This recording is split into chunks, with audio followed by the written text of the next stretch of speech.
मौलाना मौलवी साहब मस्जिद के एक शांत कमरे में बैठे थे, जहां उनके चारों ओर बच्चों का एक समूह जमा था। उनकी आंखों में ज्ञान की चमक थी और चेहरे पर एक प्यारी सी मुस्कान थी।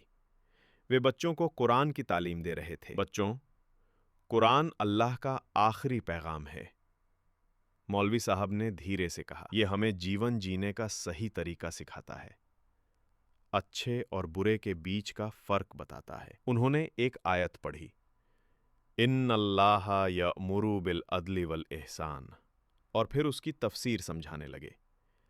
मौलवी साहब ने समझाया, देखो बच्चों, अल्लाह हमें न्याय और नेकी करने का हुक्म देता है। न्याय मतलब ये कि हम हर किसी के साथ इंसाफ करें, और नेकी मतलब ये कि हम अच्छे काम करें। उन्होंने एक उदाहरण दिया, जैसे अगर तुम्हारा दोस्त तुम्हारे साथ खेलते हुए गलती से तुम्हें चोट पहुंचा देता है, तो तुम्हें गुस्सा नहीं करना चाहिए, बल्कि उसे माफ कर देना चाहिए। बच्चे ध्यान से सुन रहे थे। उनकी आंखें मौलवी साहब के चेहरे पर टिकी थीं। एक बच्चा बोला, मौलवी साहब, कुरान में जन्नत और जहन्नम के बारे में भी लिखा है ना? मौलवी साहब ने मुस्कुराते हुए कहा, हाँ बिल्कुल।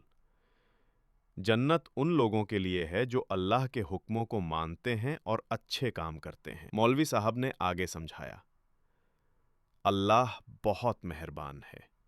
वो हमें बार बार मौका देता है कि हम अपने गुनाहों से तौबा करें और सही रास्ते पर आ जाएं। बच्चों के चेहरे पर समझ की झलक थी।